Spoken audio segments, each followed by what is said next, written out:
L'aula magna de la Facultat de Medicina de Reus ha estat l'escenari de la jornada trimestral de formació que organitza l'Hospital Universitari Institut Pere Mata.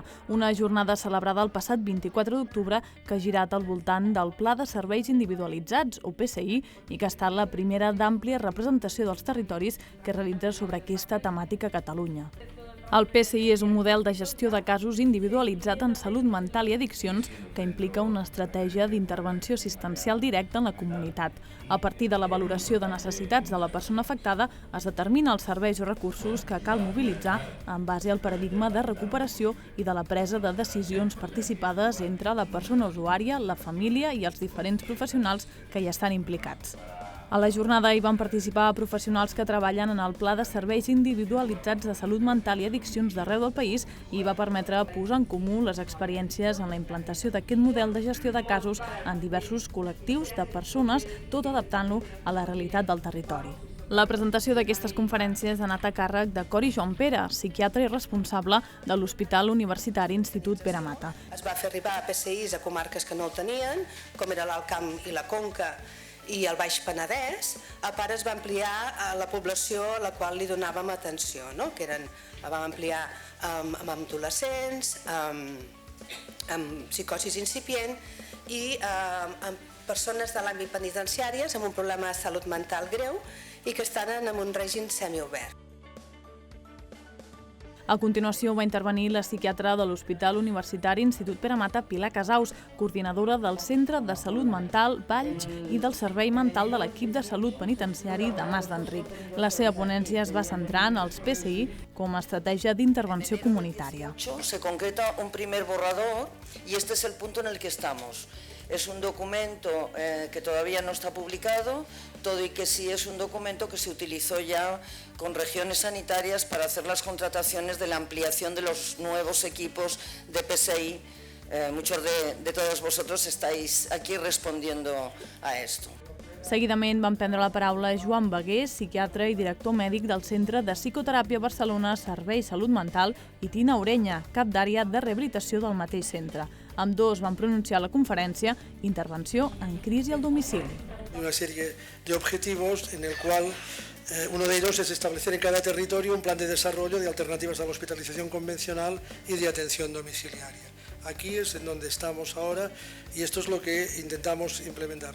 Tenemos también un documento que ya está acabado, si bien todavía tampoco se ha publicitado, como el del PSI, que es el modelo asistencial de alternativas a la hospitalización convencional, en el cual básicamente hemos detectado dos modalidades de intervención a domicilio, aparte de la del PSI que ya existía, que se han puesto en marcha recientemente en Cataluña. Una de ellas propiamente sería la hospitalización a domicilio y la otra sería lo que llamamos atención domiciliaria intensiva. Intervenciones del PSI siempre son complementarias con otros servicios. En el caso de las intervenciones en crisis también, y por lo tanto a menudo nos vemos interviniendo conjuntamente o complementariamente con equipos de atención en el domicilio e intervención en crisis más intensiva, más bàsica o incluso de hospitalització a domicilio. La següent ponència va anar a càrrec de Juan José Martínez Jambrina, psiquiatre director de l'àrea de gestió clínica de salut mental de l'àrea sanitària 3 de Vélez. La conferència va versar sobre les intervencions domiciliàries i el futur de l'assistència psiquiàtrica. Afirmaven que el futur de l'assistència psiquiàtrica a persones amb problemes de salut mental severs passa per enfortir els dispositius que treballin amb el pacient en el seu medi habitual, com el tractament assertiu comunitari. Després d'una pausa de cafè va arribar el moment de la primera de les dues taules rodones. Amb el títol comú de I nosaltres com ho fem, es volia donar eines als professionals. La primera, moderada per Isabel Altíssen, infermera del Pla de Serveis Individualitzats de l'Hospital Universitari Institut Pere Mata, va comptar amb professionals de Vic, Lleida, Barcelona i Reus. Tots ells van explicar l'evolució del PSI i els resultats obtinguts, així com també el treball en comunitat i les especificitats en el treball amb joves. Va obrir el debat Jordi Cid, coordinador del programa de la xarxa de salut mental i addiccions de l'Institut d'Assistència Sanitària de Girona, donant un cop d'ull al PSI i la seva implementació a les comarques gironines, on s'han desplegat un total de 7 programes.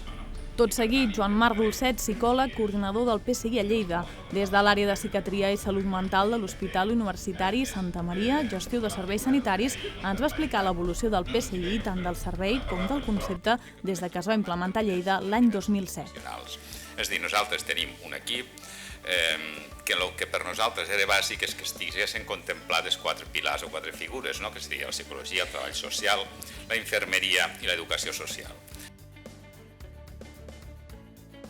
Per la seva banda, Maria José Álvarez, psiquiatra i coordinadora del PSI des de l'Hospital Universitari de Vic, va explicar la implementació del model assertiu comunitari al PSI de la comarca d'Osona i els resultats obtinguts després de 10 anys de trajectòria. Provisión de recursos materiales, esto es, alimentación, alojamiento, a veces es verdad que estamos tratando a pacientes y sí que tienen gratis el Risperdal consta, pero lo que no pueden es comer y claro, eso tampoco puede curarles. Generar habilidades in situ, como habían dicho, en el domicilio, motivar al paciente para que esté implicado con la vida. El problema que a veces la crítica al asertivo comunitario es vigilar, ojo, la dependencia. Pedro González, gestor de casos en el programa de psicosi incipient des de Sant Joan de Déu a Barcelona, ens va parlar de l'atenció de casos als joves i l'objectiu d'aconseguir l'emancipació de la seva clínica i dels serveis de salut mental. Acompanyar les persones joves vinculades als serveis de salut mental en el procés vital de la seva construcció com a individu i ciutadà de ple dret, potenciant la participació i la presa de decisions en el seu entorn, tot plegat amb una atenció flexible i un llenguatge esperançador. També s'hi va sumar Domingo Bolí, activista en salut mental, que va portar una altra perspectiva a la taula de debat. Després de donar per acabada la primera de les dues taules, es va donar pas a la segona, moderada per Carmen Cruz, infermera del Pla de Serveis Individualitzats de l'Hospital Universitari Institut Pere Mata. Hilari Andrés, infermer i coordinador d'infermeria i PSI a l'àmbit comunitari penitenciari de Medi Obert de Sant Joan de Déu, va parlar de la gestió de casos complexos. El PSI penitenciari, deia, va més enllà de la malaltia i del pres.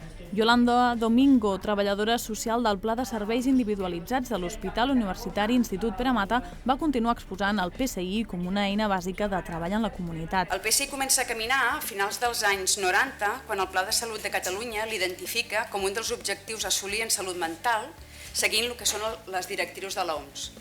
Simultàniament s'engeguen les primeres experiències pilot a Catalunya i els diferents plans directors de salut mental i addiccions que defineixen des de l'any 97 les característiques del servei.